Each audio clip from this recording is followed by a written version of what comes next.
Be Honest with Dr. Yana.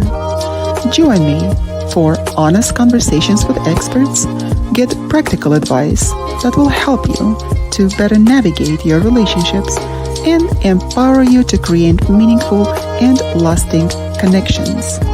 Fridays on United Public Radio Network 107.7 FM.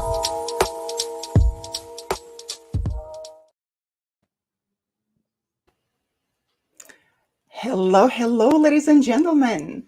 You are live on United Public Radio Network 107.7 FM from beautiful New Orleans. And for the podcast, Be Honest with Dr. Yana. Today, we have a guest that does not need an introduction, but for those who don't know him by any strange chance in this world, John Gray is the author of the most well-known and trusted relationship book of all times, Men Are From Mars and Women Are From Venus. USA Today listed his book as one of the top 10 most influential books of the last quarter century. He has written over 20 books and translated to approximately 45 languages in more than 100 countries. Dr. John Gray, he helps women and men better understand and respect their differences in both personal and professional relationships.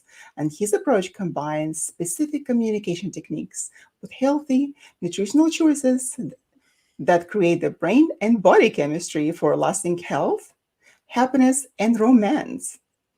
Welcome, Dr. Gray. Well, thank you so much, Dr. Yana. It's a pleasure to be with you. I am so happy that you could join us today, that it finally worked. You have appeared on Dr. Oz show today, CBS this morning, Good Morning America, appeared in Time, Forbes, and People. So that means that what you have to say, your message is absolutely important, and the whole world needs your message. So first of all, I wanted to thank you for writing on this topic and on your fantastic books and the message that has been helping people all along. So, Dr. Gray, let me ask you the first question, which is, why, in your opinion, men need women and women need men?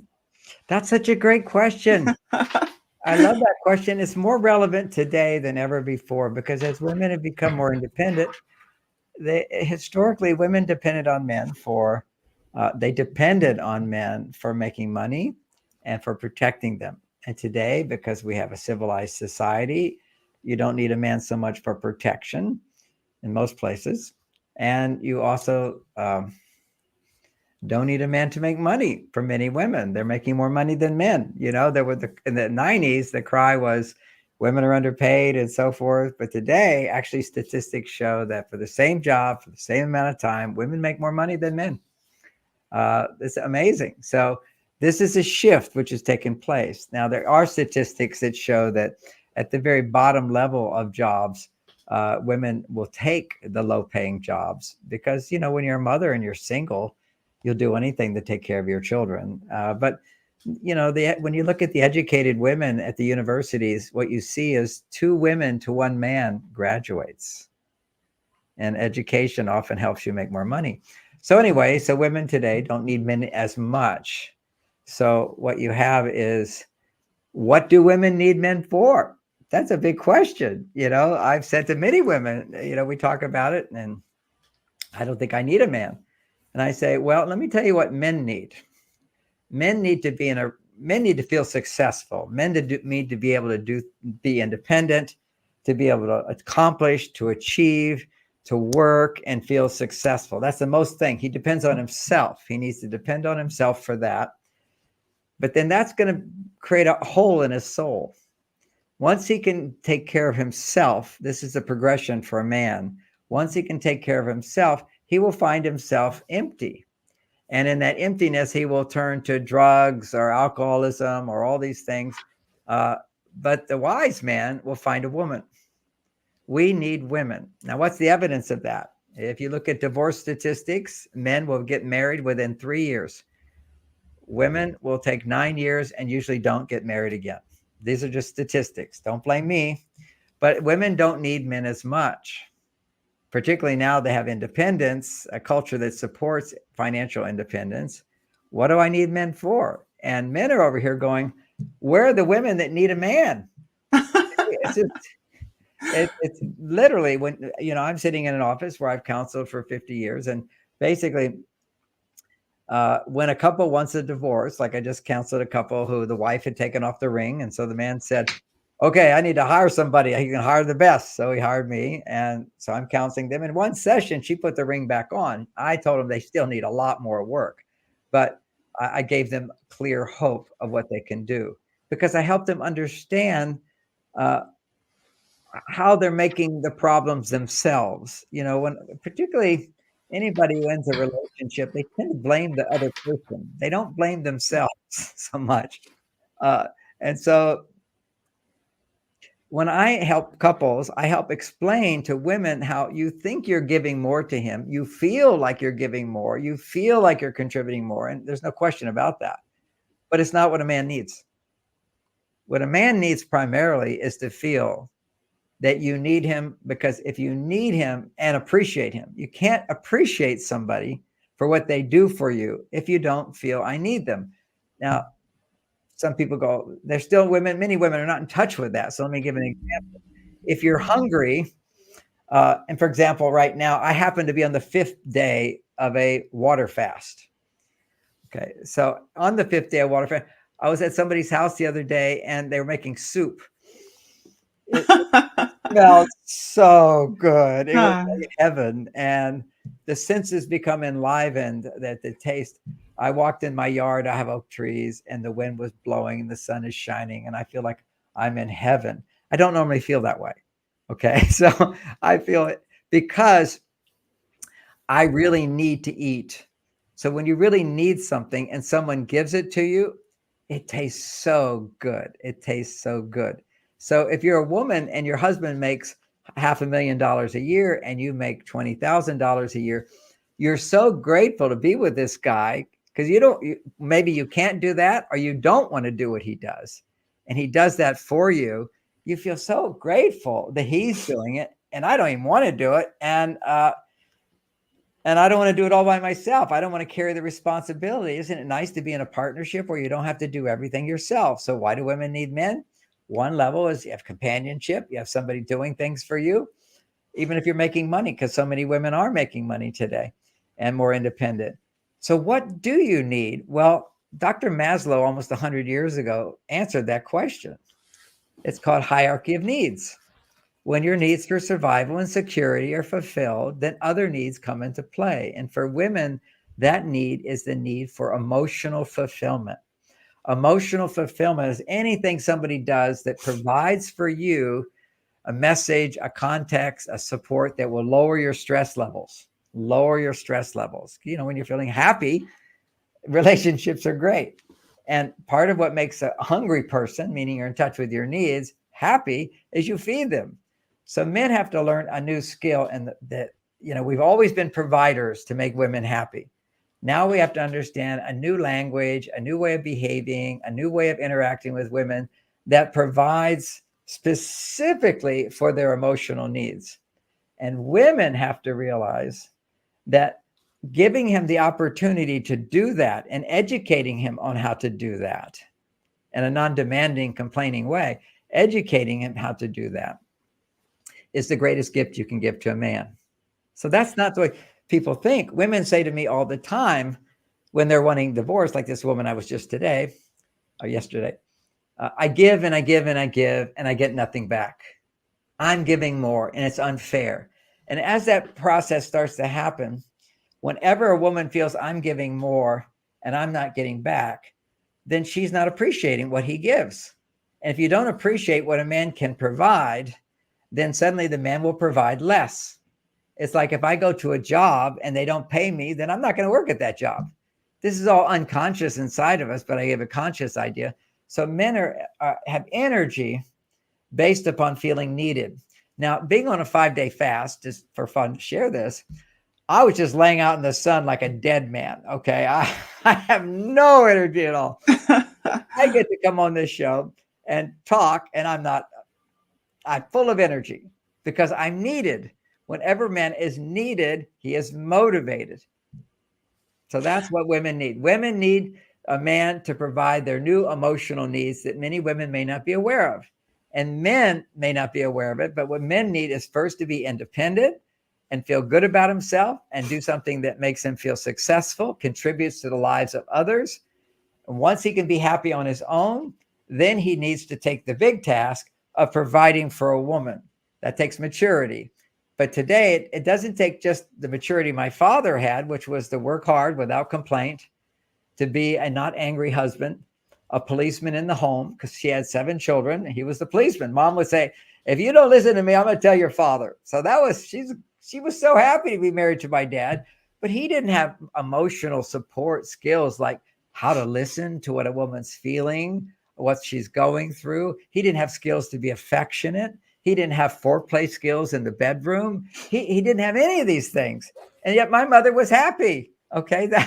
So because her primary needs were survival and security and a man who had certain level of a degree of safety for her. Because the most important thing for women always is feeling secure and feeling safe. So Well, this is, Dr. Gray, this is, in fact, like you mentioned, that wise men do. This is a wise men approach because nowadays there are a lot of not wise men or wise women. So, do women need to be also wise in order to approach the relationship with the opposite sex?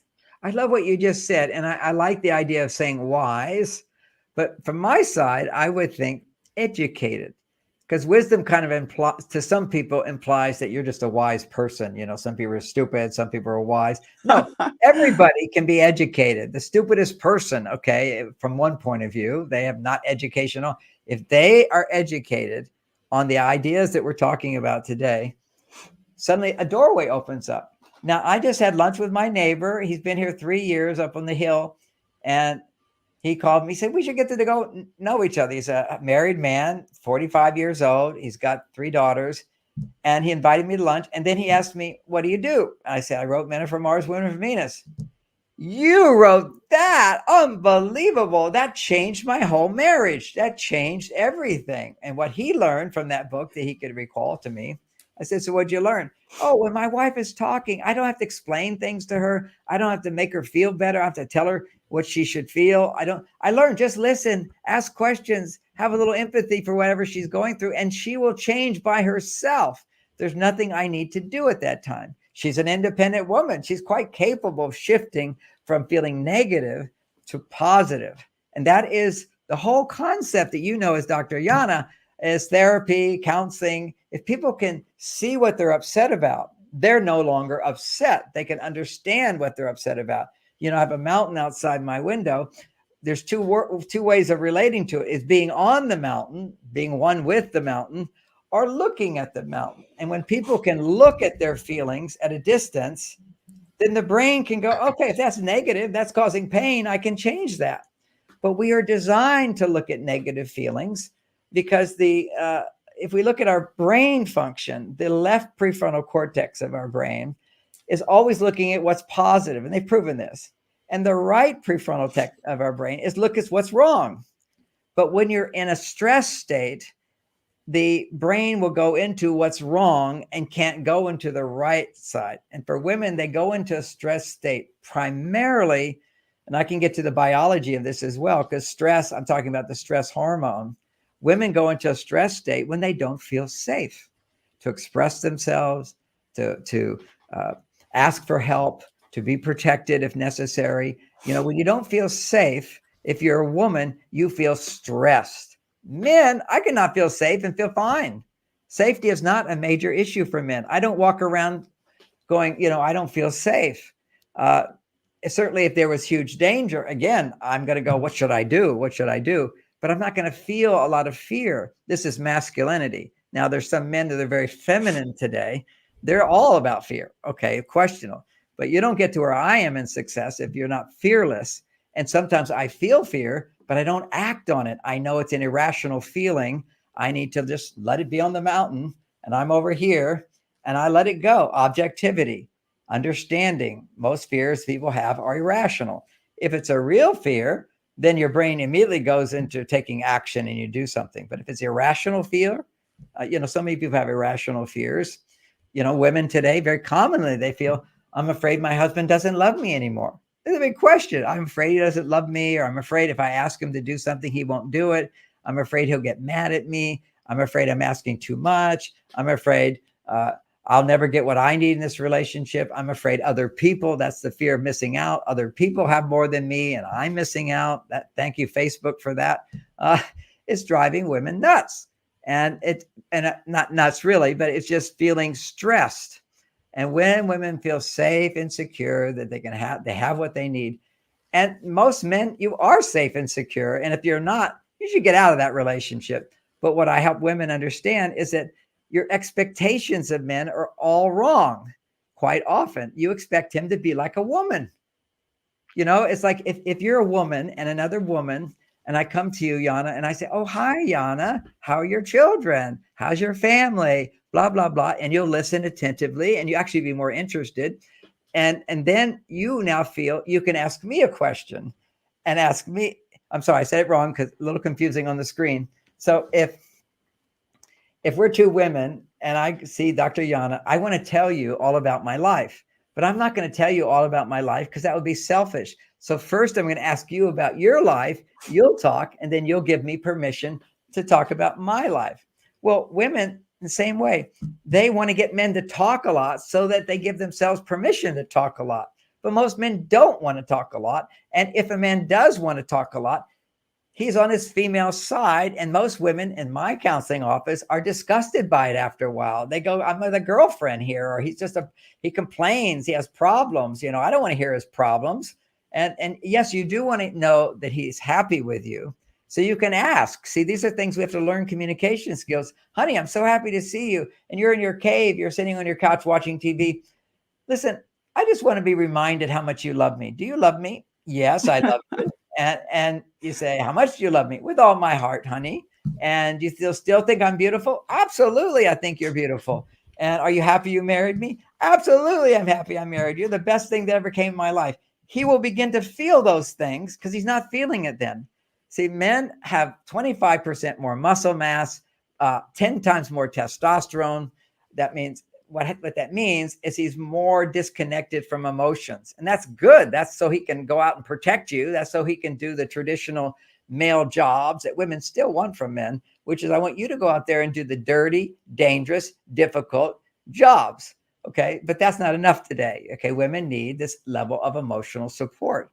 And so Well, men and even educated. Yeah, go ahead. Yeah. and even wanting to have this emotional support from a man, women just subconsciously they go and share or complain to a man about something, and the man's immediate reaction is to find a solution, find a solution, and help the woman. And in fact, the woman's desires only just to vent, just to talk, just to complain.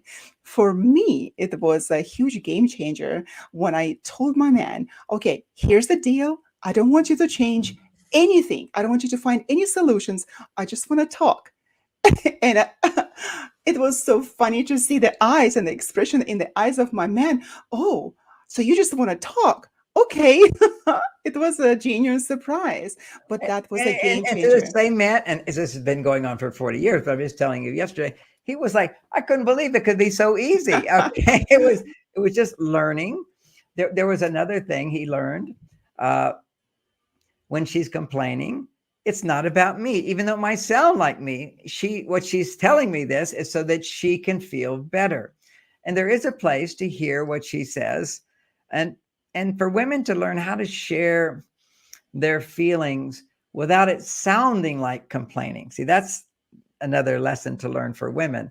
And the way you do that, because ultimately, if a complaint is directly about him, it could be the complaints the yard's not done. The house is a mess right now. When he gets to the neighbors, he'll immediately go, he feels blamed. men can detach from that. But the hard thing is when she complains, you didn't do this, you're not doing this, you should do this. This is your mothering part of you. It's your mother gene that wants to tell men how they can be better. You want to improve him. You want to, you shouldn't do that. You should do this. Occasionally my wife says that. I just chuckle. I go, oh, thanks, Mom. And we laugh about it because she knows her job is not to tell me what to do. She can ask me to do things. See, a whole different story. If you analyze what a complaint is or a direction like that, really, it's a woman has a request that will benefit her. If you're asking me to do something that benefits me, I'm not going to do that. I'm already doing what I need to do. Ask me something that will benefit her. Every cell in my body, if I'm not stressed, wants to benefit her. This is what Absolutely. men's greatest need is to feel I have helped a woman be happy, the woman I love. I've helped my children be happy. Every man, when he wants a divorce, says, John, there's nothing I can do to make her happy. So what's the point of being here? I don't want to make her life miserable. I love her. I don't want to make it miserable. And a woman doesn't say that. She doesn't say, gee, I don't want to make his life miserable. She says, I do everything I can. I do this, I do this, I do this. I try, nothing. I do all of that. And he doesn't give me anything back. He doesn't give me back. And that's because when you start feeling like you're giving more to a man, you will suck his energy and his motivation to please you. It's the opposite of women, the way they think. You just have to understand from a man what's going on, and you can logically get it, which is if I'm not getting paid for my services, and what is the pay when I do services to my wife, that I had a meaningful difference, that I helped make her happy. And if you Yeah. get me happy, what do I do? I mean, everything I try doesn't work. And this is a revelation for men. So when a woman's unhappy, we try fixing it and solving it. Just like if you were a fireman, you'd put out the fire. So when you're upset, he wants to put out the fire. He doesn't know that the way you help a woman put out her own fire, which is shift from negativity to positive, don't get in the way. Just try to listen, give her the space to talk and express herself. And the same thing applies to men, but in a different way. Is that one of the big ideas of Mars Venus is men need space. They love to connect. We love to go so far into you. We actually go into your body. Okay. We want to be one with you, but then we want to be away because we have to find ourselves again. They don't use those terms. They just feel I need space. But what space does is creates objectivity. Distance makes the heart grow fonder, particularly for men, not always for women, but for some women it does as well. So, after a while with my wife, I noticed the attraction is not as much as it was last week. Okay. So I have a lot of passion in my life and my personal life. And so basically I said, I'm going to go teach a class in another town and I'll be back the next day. Okay. Sometimes 2 days. If I go away, I come back like a teenager. And that was the secret of my marriage. And red carpet. She was waiting you with a red carpet, right? And fireworks. She was missing you. She was missing, but there wasn't she's pretty much her, but she did miss me. But it's me. I'm saying me. I felt the fireworks. I want one kiss and I'm just blown away. One kiss and I come back to the part of John Gray that's both masculine and feminine, because that's what sex is when men can feel masculine if they have an erection and feminine if she's enjoying what he's providing. See, this is men need women more than women need men. But when a man knows the skill of foreplay, then what happens at a certain point, and you can measure biologically when a woman's making love, her estrogen levels will start rising. And that's the major female hormone. Women need to make 10 times more estrogen than men. Then in order to feel romantic, they need to make 20 times more estrogen than the average man. So we're just comparing here because we're looking at differences. So the estrogen starts rising. And as it starts rising, it gets over the average level and it starts rising close to the level it would go to when she's ovulating. At that point, her testosterone levels will start to rise. And that testosterone is where she wants sex as much as he wants it. And that's the key. If you can help women increase their estrogen levels, she wants sex as much as him or more in a fun way. Now, there's a side effect. There's another way of looking at this, because whenever I say one thing, I always know the yes, but. Yes, but what do men do? What mistakes do they make for the woman not to be in the place where they want her to be? Oh, so many mistakes. And that's where the woman has to educate the man.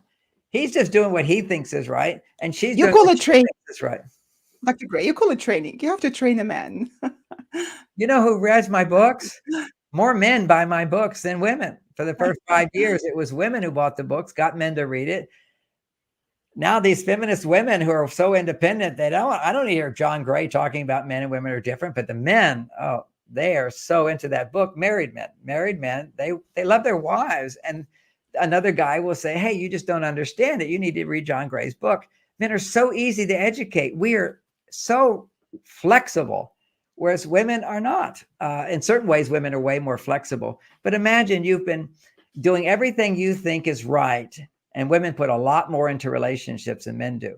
You will look at the bookstore, 90% of the people who buy books on relationships are women. Women are totally into it. So when women are into it, they're putting all their efforts and energy into this relationship, and it's not working. It's natural for her to feel that, I'm getting less and less and less. And she doesn't know why.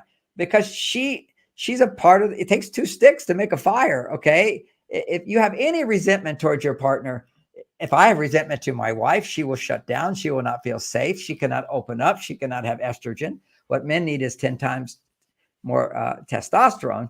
And biologically, if your testosterone can't double, you're not going to be feeling physically attracted to her. So you bond by creating these moments of making love where you have these experiences where his testosterone shoots up really high, her estrogen shoots up really high based upon their interacting. Dr. Yana, one of the biggest problems in relationships today, besides not understanding men and women are different and how to communicate in a way that works, and I know you're going to ask me that in a moment, so I'll let you ask me. But before that, the obstacle to that is porn. Anytime a man has his testosterone going up due to a fantasy, his wife can never be a fantasy. So his interest in his wife will lessen. This is destroying relationships. This is why young people are not getting married. The males don't have that same sexual potency that says, I have to find a woman. When I was a teen, I really, really wanted sex, and it gives you the motivation to do what you have to do to get a wife, right? If you don't have a job, you're not going to get a wife, and you got to work hard, and then you'll get a woman to love you. You'll get a woman who says, I need what you have. This is all very clear in the past, but that's sexual potency. If I was to do a porn, my God, we'd be arguing and fighting and whatever, because there's no love potency there. The sex goes increases the feeling for a man. I'm not really sexual at all. I use sex in order to feel my love, but of course I use sex to do that. But men don't understand this. Nobody's taught them. And if I use a fantasy to feel the surge of testosterone that a man will have, then suddenly afterwards I'm depleted. All the energy's gone. And then it becomes an addiction. Whenever you eat a potato chip, you got to have another one. You got to have another one. Healthy meal is no longer satisfying to you. You give a dessert before a meal, that gives you a spike of dopamine, pleasure in the brain. It goes down. I need to have more dessert. I need to have more dessert. And these things, normal, natural things of life, do not produce abnormally high dopamine levels, addictive levels. Nobody's addicted to cauliflower. You like cauliflower, you're not addicted to it. So we've got all these sex addicts. They can't even do research on what I'm talking about because they cannot find a control group in universities of males who don't masturbate. This is like you can't even find it. I was lucky in my life, so I can teach people and help them understand. I developed my genius potential and my ability to be successful and the ability to have a successful marriage, to have an open heart, because I was a monk for 9 years. As a monk for 9 years, it was very clear what made you a monk is you did spiritual practice, but more important was you're completely celibate and you don't masturbate. You don't masturbate. Now, that's not true of all monks. That most of them do. I didn't. I just followed the rules and learned the power you get, the amount of love you can feel. We're getting into the secrets of monkery here. Oh, I know Oh it my all. God. I know it all. But you don't have to be a monk. I'm happily married. I have sex on a regular basis, several times a week. But I would never masturbate. If you masturbate, and now women who are on their male side, they're addicted to their clitoral orgasms. This vibrator business is huge. Okay, when women use their vibrator, what they don't know is they're creating an addiction to pleasure stimulated by a robot, not a man. There's no way a man can compete with a robot, just like there's no way a real woman can compete with a fantasy online as far as stimulating these hormones. Because anytime it's not real, anything that's not real is dangerous. And anything that's dangerous produces high dopamine levels. And that's just my interpretation of the studies that show that when males do pornography, their dopamine levels go super high. When you watch your phone, I mean, everybody knows about the phone. Kids are addicted to their phones.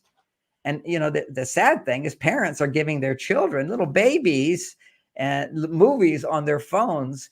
And it's funny, my phone just rang. Turn it off. It's communicating with you. See, that is Giving you that everybody's immediate talking about.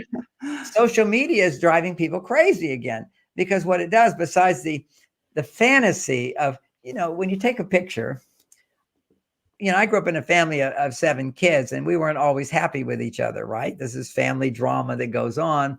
And many couples are about to get a divorce, but you take a picture of them on vacation, they're all going to go, hey, we're having a good time. We're so happy. We're at this hotel. We're so lucky. You know, this is all just putting on one part of them, but you only see that one part. You're not seeing reality, which is all these other things. It's the same thing with a lot of gurus here. They're on stage. Look at me. I'm on stage. I look radiant. I have all this energy. I just told you I was about to die on my hammock a few minutes ago. I'm fasting. I'm not no energy at all, but I can come in front of an audience and kabang, the energy flows through, because I'm getting the one, as you're appreciating me. 1, 2, people listening, appreciating me.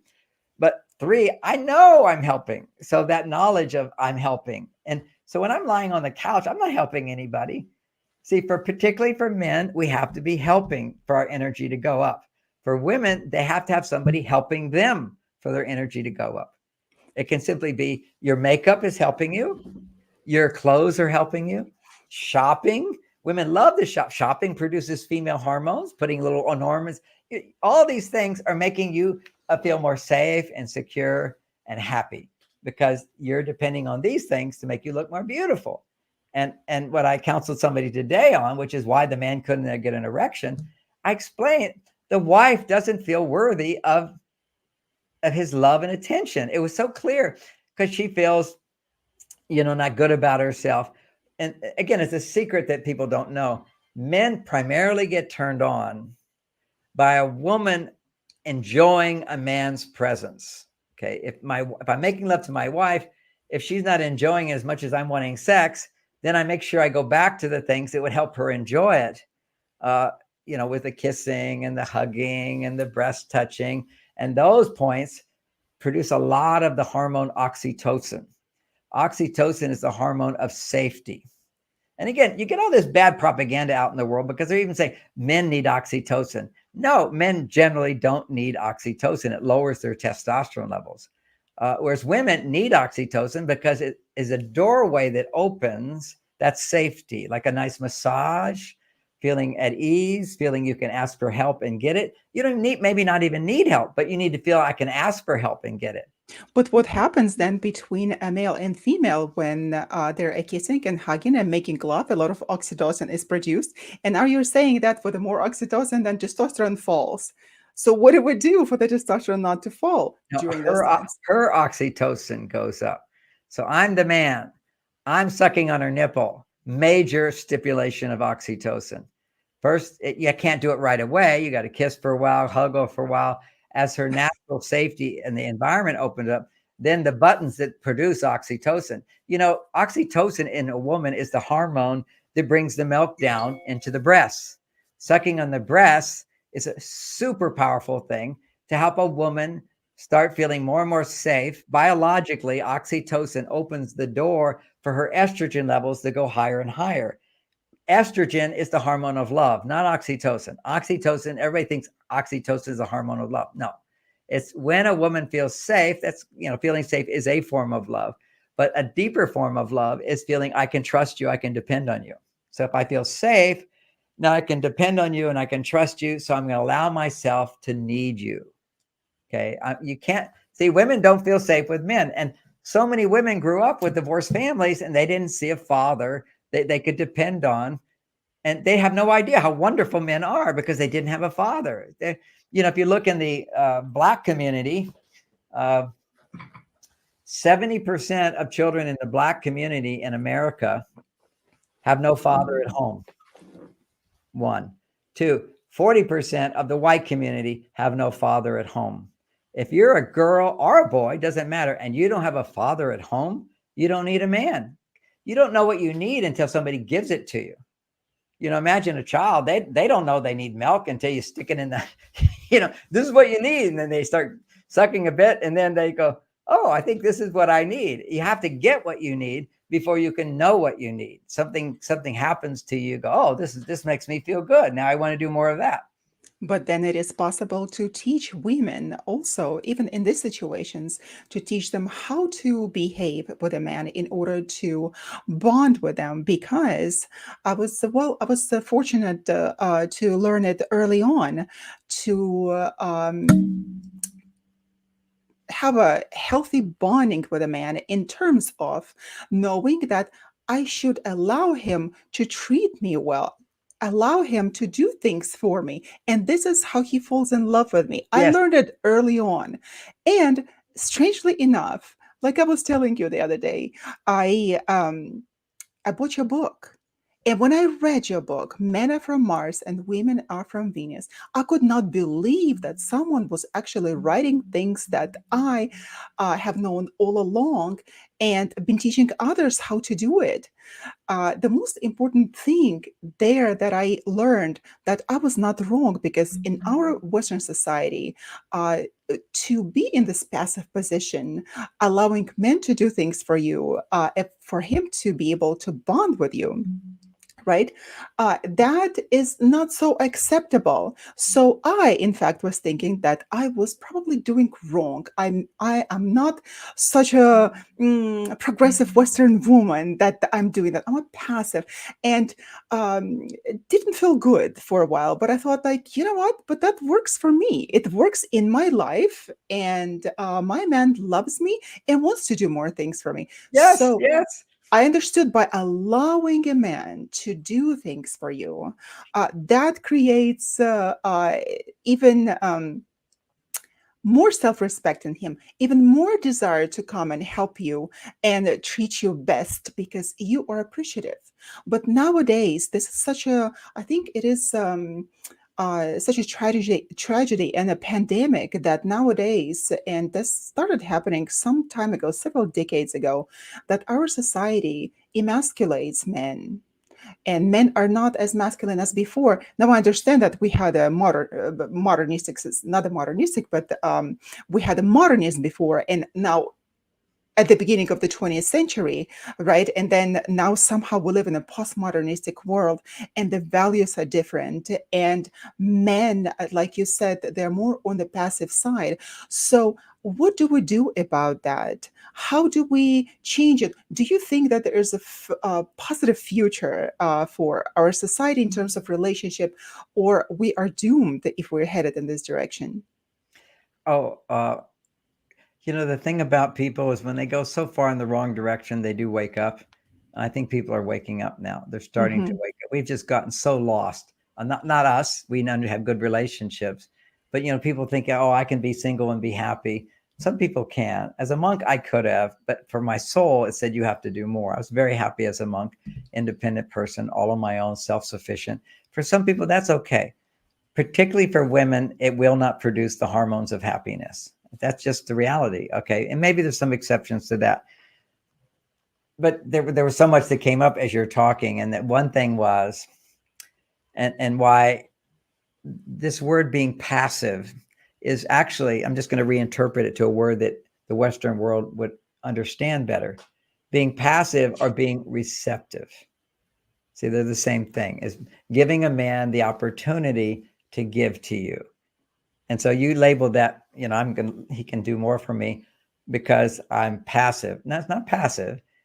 I'm just saying, for the Western person, the passive word is going to be a turnoff, because that means that you have no agency to get what you want. And the reality is that women want to be independent more now. Past, they could be passive as far as that, but uh, we want equality. But in equality, equal giving means each person being responsible for their role as men and women. And for the woman, primarily, if you want to say, I want to give to my husband everything he needs, I know as a man, I love my wife. I want to give her whatever I can. And a woman feels I want to give him everything I can. But what she's giving him is the wrong stuff. She's giving him the stuff she'd give to a child. What you give to a partner is the opportunity to give to you. The queen state, be like a queen. You have people waiting on you. So how to actually generate those hormones of femininity, because when you and what we even lower it down a little bit, if you complain and a man that goes, oh, okay, let me do that for you, and you ask him, you didn't do the garage, and he jumped up and said, oh, I forgot, I'm going to go do it right now, you would feel so good because you asked and you got something right away. One other thing is that men have a deal where we tend to prioritize things, little things, not important things, things that can wait. They get on the low priority and we blank them out. It's the thing that has to be done, the most important thing that has to be done, that we tend to focus on. Women don't. And my evidence for that is that women are feeling overwhelmed almost all the time. Not you, but women who are on their independent side. I do too. Okay. That feeling of overwhelm it's hard to prioritize. I have to do this and I have to do this. And, if a Absolutely. man doesn't know how to listen, he'll say things, well, honey, you don't have to do that. Well, forget about that. What's so important about that? Because that's what we would do so that we're not overwhelmed. Now, I ask in my class for 50, 40 years, I ask, how many men have felt overwhelmed? No men say they feel overwhelmed. How many women feel they feel overwhelmed? All these hands go up. Now what's happening in the last 3 years, 5 years, or younger people in the audience, I say, who feels overwhelmed? And these young guys feel they're overwhelmed too. They haven't learned how to be men. They don't have the masculine energy. They have the potential for the masculine energy. See, I can be a girl, I can be a boy, but if I become a girl, I'm weak. I don't feel good about myself. I'm not motivated. I'm angry because I'm making too many female hormones and not enough male hormones. And people don't understand this. Nobody's ever talked about balancing the hormones inside of us through our behaviors and our relationships, but that's what we're seeing now. And now people are like waking up and going, yeah, it's true. And I find all the evidence to prove it, which is women in the workplace. They did studies on stress levels of women in the workplace. Now, these are averages, not every woman.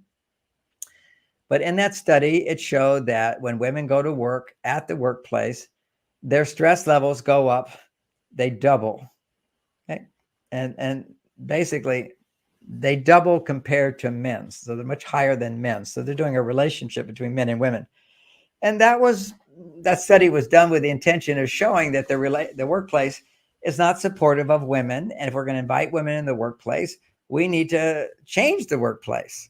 Now, how do we change the workplace? By respecting women's needs more. What is it that women need more than men?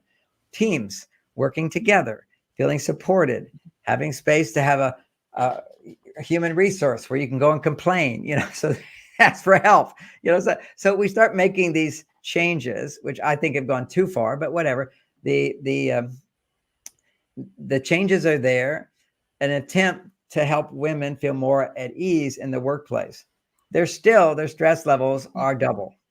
Okay. So, and then when she comes home, whether she's married or not, her stress levels double again, because there's a gene in most women that says, I want a beautiful home.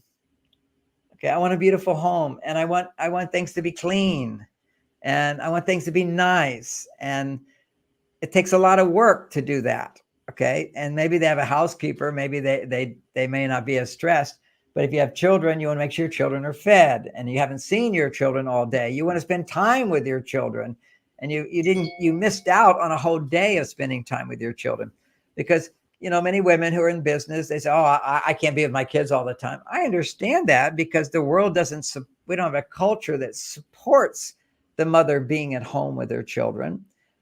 We have a culture that's it's too expensive to have children. That's why people aren't having babies. It's too expensive. Now, why is it too expensive? Well, that's called inflation. As soon as women were making as much as men, then as a married couple, men and women have more money. So what are they going to do? They're going to buy more expensive houses. When there's more money out there, people pay more.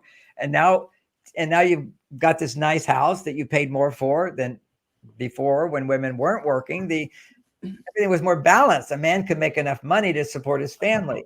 Now it takes two people to support his family, because if people have the money, they will spend it. That's the nature of with people. They will spend everything they have to get more. And that's the point of having value, making value, so you can have more in your life. Okay, so that's the general theme. So we have all these problems that started with birth control, then feminism and the whole thing, and we're adjusting to it now. I don't think it's a bad thing. You asked about the future. What it's about is taking my ideas, which I wrote in Men Are from Mars, which are so helpful for many couples who have sort of a more traditional aspect, women who are actually have female hormones. You see, so many women, once they're in the work world, they don't even want to have children anymore. I mean, why have children? There's too many children in the world, and we need to slow down the population. They don't know what they're missing, and they can't know until their hormones actually change, because there's a hormone inside of women that says make babies. It says love. It says be happy, do fun things. Don't do everything for everybody, just for your family. This is like the hormones affect our brain tremendously. Now, do women consciously suppress those hormones? They suppress the thoughts, and then the hormones are suppressed as a consequence. Let's say you're upset with your husband, or you're upset about your job, and you don't like the way people are treating you at your job, and you can't tell them, then you're suppressing them. What you're doing is you're doing what men do to create testosterone, is forget about what you feel, do the right thing. Okay, if I can't complain to somebody because I know logically they're going to not like me and not promote me. So I do the right thing, and I butter them up, and I do my job right. So rather than talk about how I feel, I do the right thing to make the situation work. And clearly, ignoring, or you could call it suppressing, your complaints and your fears and your anger and your frustrations, and you're feeling disrespected and you're not feeling supported. All those feelings you cannot communicate in the workplace. And in my opinion, you shouldn't. The workplace is to get things done. It's not a therapy session. It's not a marriage.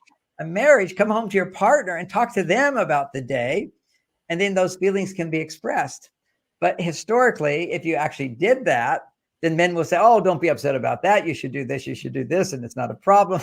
So we will push down her feelings. First, she pushed them down. And if she actually, somebody told him, you should try this, and she did, her husband would immediately start telling her, oh, that's ridiculous. You shouldn't be upset about that. You're just being selfish there. He would have these comments that are not helpful at all. So then she would learn to suppress her feelings to her husband. And then when you bury those feelings, we'll just take another note here, as you would know, but most people don't. Whenever you have suppressed feelings from the day, things that came up, but they're not being acknowledged, they're not being talked about, whatever, when you push them down, and this is only for women I'm talking about. Men do not have to talk about it. This is another thing where therapy went wrong. Men have to learn not to talk about it. They have to learn how to mentally process it through analysis. And if it's something that's very, very big, then they can talk about it to another man or a female therapist. They shouldn't be talking to their wife about their frustrations at work and his fear. I don't know what they're doing, and I hate this guy, can't stand him, and I missed my opportunity. If he's having those kind of feelings, do not share that with your wife. You share it with yourself. So a different process for men.